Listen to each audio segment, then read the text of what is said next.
শ্রীমদ্ ভগবদ গীতার 18 অধ্যায়ের সারাংশ। কুরুবংশে ধৃতরাষ্ট্র ও পাণ্ডু দুই ভাই। ধৃতরাষ্ট্রের 100 পুত্র কৌরব আর পাণ্ডুর 5 পুত্র পাণ্ডব। কৌরবরা খল হিংসুটে একগুঁয়ে, অন্যদিকে পাণ্ডবরা ধার্মিক, বিনয়ী, সদাচারী ও মহাযোদ্ধা।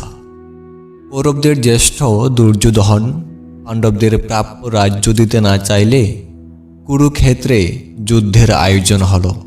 ধৃতরাষ্ট্র জন্ম থেকে অন্ধ, হস্তিনাপুরে বসে যুদ্ধের খবর শুনতে চান।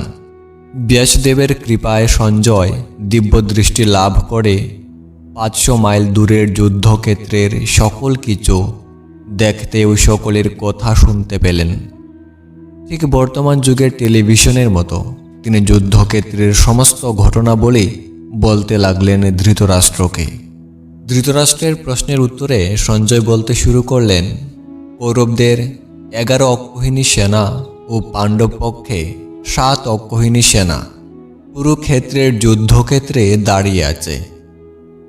1 অক্ষৌহিণী সেনা অর্থাৎ 21,870টি হাতি, 21,870টি রথ, 65,610টি অশ্ব আর 10,935 জন পদাতিক সেনা। কপিধ্বজ রথে বসে আছেন তৃতীয় পাণ্ডব অর্জুন। তিনি সারথি শ্রীকৃষ্ণকে তার রথ 2 দলের মাঝখানে নিয়ে যেতে বললেন। ভগবান শ্রীকৃষ্ণ তাই করলেন। প্রথম অধ্যায় বিষাদ যোগ। যুদ্ধক্ষেত্রে অর্জুন দেখেন কৌরব বাহিনী সামনে দাঁড়িয়ে আছে। তার আত্মীয় স্বজন, বন্ধু বান্ধব, গুরুজন প্রভৃতি এই সেনাবাহিনীতে রয়েছেন, যাদের সাথে তাকে যুদ্ধ করতে হবে। তাদেরকে হত্যা করার কথা ভেবে অর্জুন দুঃখ ও অপরাধ বোধে ভুগতে শুরু করেন। তিনি তার ধনুক নামিয়ে রাখেন। তার সারথি ভগবান শ্রীকৃষ্ণকে জিজ্ঞাসা করেন, আমি কিভাবে আমার নিজের লোকদের সাথে যুদ্ধ করব? এই কথা বলে তিনি অসহায় ভঙ্গিতে রথের উপর বসে পড়েন। দ্বিতীয় অধ্যায় সাংখ্যযোগ। ভগবান শ্রীকৃষ্ণ অর্জুনকে বলেন, তুমি বৃথা চিন্তা করো কেন?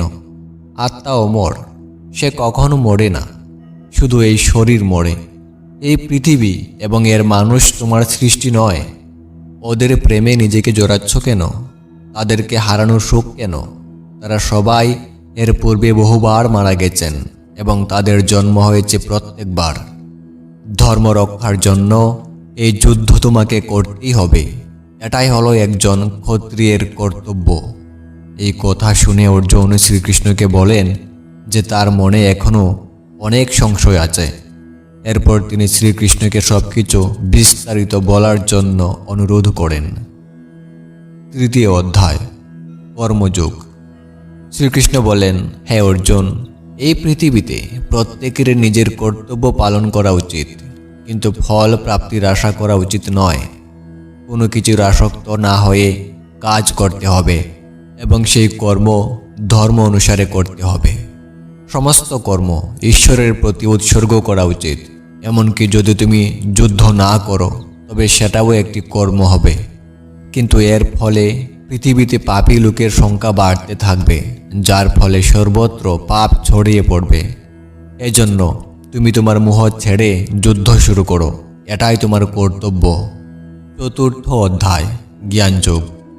এই অধ্যায়ে ভগবান শ্রীকৃষ্ণ গীতার পৌরাণিক ইতিহাস বর্ণনা করেছেন। সর্বপ্রথম তিনি সূর্যদেবকে গীতার জ্ঞান দিয়েছিলেন। এরপর সূর্যদেব তার শিষ্যদের সেই জ্ঞান দিয়েছিলেন এবং এই জ্ঞান এভাবেই সর্বত্র ছড়িয়ে পড়তে থাকে। ভগবান বলেছেন, যখনই ধর্ম ধ্বংসের পথে অগ্রসর হয় তখনই তিনি এই পৃথিবীতে অবতারিত হন। এই যুদ্ধের রঙ্গমঞ্চ তিনি এমনভাবে সাজিয়েছেন যেন পাপীরা শাস্তি পায়, কিন্তু যারা তার প্রতি সমর্পিত হন তিনি তাদের অবশ্যই রক্ষা করেন। এই যুদ্ধ তিনিই সৃষ্টি করেছেন যাতে পাপীদের শাস্তি হয়। পঞ্চম অধ্যায় কর্মসন্ন্যাস যোগ। ভগবান শ্রীকৃষ্ণ বলেছেন, সন্ন্যাস মানে জাগতিক মোহমায়া থেকে বিচ্ছিন্ন হয়ে ঈশ্বরের উপাসনা করা। কিন্তু সন্ন্যাস গ্রহণের জন্য সবার অরণ্যে যাওয়ার প্রয়োজন নেই। কর্তব্য পালনের সময় বস্তুগত আনন্দে মোহ না থাকলেও ভগবানকে লাভ করা যায়। ষষ্ঠ অধ্যায়, ধ্যান যোগ।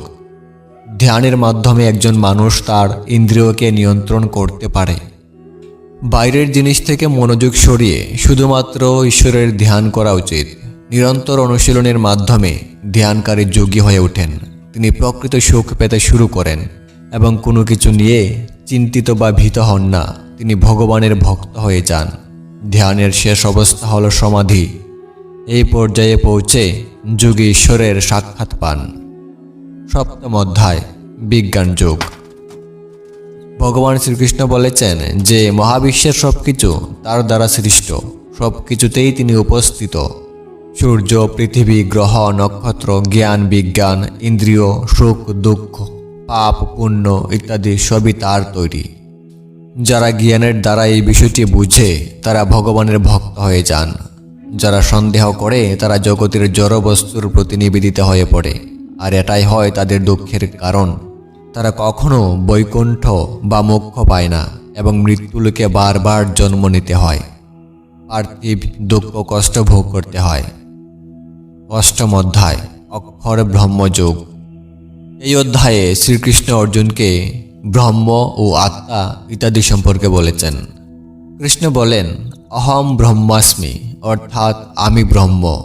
আর যেহেতু মানুষের আত্মা ও ভগবানের অংশ, তাই মানুষও ব্রহ্ম। মানুষ এসব জানতে পারে না, কারণ তাদের বুদ্ধি মোহের আবরণে আবৃত থাকে। শ্রীকৃষ্ণ আরও বলেছেন যে অন্যান্য সমস্ত দেবদেবীও কেবল তার দ্বারাই সৃষ্টি হয়েছিল।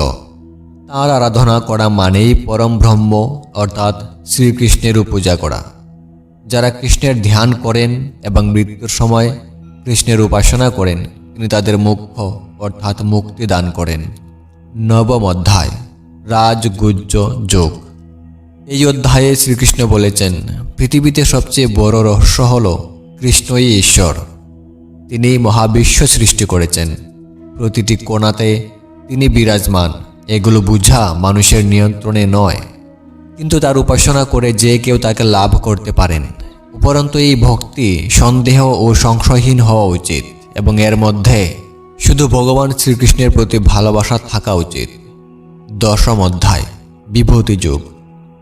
এই পৃথিবীতে যত ভালো মন্দ গুণ আছে, যেমন জ্ঞান, সৌন্দর্য, শক্তি, ভয়, সাহস, হিংসা ইত্যাদি সবই ভগবান শ্রীকৃষ্ণের সৃষ্টি।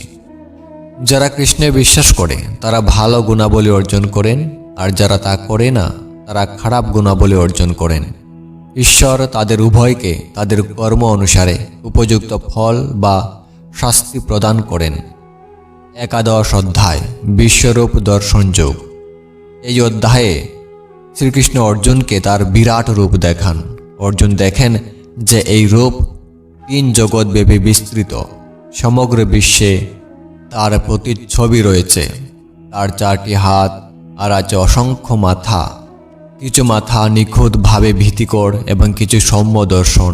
কোনো কোনো মুখ থেকে আগুন, জল ইত্যাদি বের হচ্ছে। তাদের একদিক থেকে জন্ম নিয়ে পৃথিবীর দিকে আসছে বিভিন্ন প্রাণীরা, আর অন্যদিকে মৃত্যুর গালে ঢলে পড়েছে তারা। জন্ম মৃত্যু সবই শ্রীকৃষ্ণের মাধ্যমে। এইসব দেখে অর্জুন বিস্মিত হন এবং প্রভুর চরণে শ্রদ্ধার সাথে মাথা নত করেন। দ্বাদশ অধ্যায়, ভক্তিযোগ। শ্রীকৃষ্ণ বলেছেন, সবচেয়ে বড় যুগ হল ভক্তিযোগ। কেউ যদি বড় বড় বেদ পুরাণ পড়তে না পারে, যজ্ঞ হবন তপস্যা করতে না পারে, তবে তার উচিত ভক্তিযুগের আশ্রয় নেওয়া। মানুষের ঈশ্বরের প্রেমে মগ্ন হয়ে তার ভক্তি করা উচিত, তার স্তব গাওয়া উচিত, তার মনন, চিন্তন, ধ্যান এবং প্রশংসা করা উচিত। নিজেকে সম্পূর্ণরূপে শ্রীকৃষ্ণের চরণে সমর্পণ করা উচিত। এমন ভক্তদের শ্রীকৃষ্ণ খুব ভালোবাসেন এবং তিনি নিজেই তাদের ভক্ত হয়ে যান। এমনই প্রকৃত ভক্ত ছিল মীরা ও সুরদাস। ভগবান এমন ভক্তদের মোক্ষ দান করেন। ত্রয়োদশ অধ্যায়, প্রকৃতি পুরুষ বিবেক যোগ। যে মানব দেহ, আত্মা, পরমাত্মা ও জ্ঞানের এই রহস্য বুঝে, সেই এই জগতের বন্ধন থেকে মুক্তি লাভ করে। আত্মার মধ্যে ঈশ্বরের বাস, কারণ তিনি আত্মার অংশ, কিন্তু অজ্ঞতার কারণে মানুষ তা বুঝতে পারে না। তাই আগে জ্ঞান অর্জন করতে হবে। জ্ঞানের উদ্দেশ্য হলো ঈশ্বরকে বোঝা, তবে এর জন্য মানুষকে সদাচারী হতে হবে, অন্যথায় মানুষ অহংকারী হবে। তখন সে এই রহস্য বুঝতে পারবে না, আর সে নিজের মধ্যে ঈশ্বরকেও খুঁজে পাবে না। চতুর্দশ অধ্যায়, গুণত্রয়ে বিভাগ যোগ। এই অধ্যায়ে শ্রীকৃষ্ণ 3টি গুণের কথা বলেছেন। এই 3টি গুণ সাত্ত্বিক, তামসিক এবং রাজসিক। সাত্ত্বিক লোকেরা নিরামিষ আহার করে, সাধারণ পোশাক পরে, কথায় নরম হয় এবং ভগবানের ভক্তি করে। তারা মৃত্যুর পর মোক্ষ লাভ করে। তামসিক প্রবৃত্তির লোকেরা আমিষ খাবার গ্রহণ করেন, নোংরা পোশাক পরেন, হিংস্র হয় এবং কখনও ঈশ্বরের উপর ভক্তি দেখান না। মৃত্যুর পর তারা নরক ভোগ করেন। রাজসিক লোকেরা ভোগ ও বিলাসের প্রতি আগ্রহ দেখায়। তাদের মধ্যে উভয়ের গুণ থাকে। মৃত্যুর পর তারা তাদের কর্ম অনুসারে স্বর্গ ও নরক উভয়ই পেতে পারেন। পঞ্চদশ অধ্যায়, পুরুষোত্তম যোগ। বেদের সমস্ত জ্ঞানের সারমর্ম এই যে মানুষকে মোহ মায়া ত্যাগ করে ঈশ্বরের চরণে সমর্পণ করতে হবে। এটাই সবচেয়ে বড় যোগ। মোহের কারণে মানুষ ভগবানকে লাভ করতে পারেন না, কারণ তারা মন, অর্থ এবং অন্যান্য বস্তুগত জিনিসকে ভালোবাসতে শুরু করে। এটি তাকে ঈশ্বর উপলব্ধির পথ থেকে দূরে সরিয়ে রাখে। সর্বোত্তম মানুষ সেই যে আসক্তি ত্যাগ করে নিজেকে ঈশ্বরের ভক্তিতে উৎসর্গ করেন। ষোড়শ অধ্যায়, দৈবসুর সম্পদ বিভাগ যোগ। মানুষের মধ্যে 2 ধরনের প্রবৃত্তি পাওয়া যায়, দেব ও দানব। দেব মনোভাব যাদের আছে তাদের অনেক ভালো গুণ থাকে, যেমন সেবা, সংযম, সত্যবাদিতা, সততা, পরিচ্ছন্নতা, শান্তি ইত্যাদি। তারা মোক্ষ লাভের যোগ্য।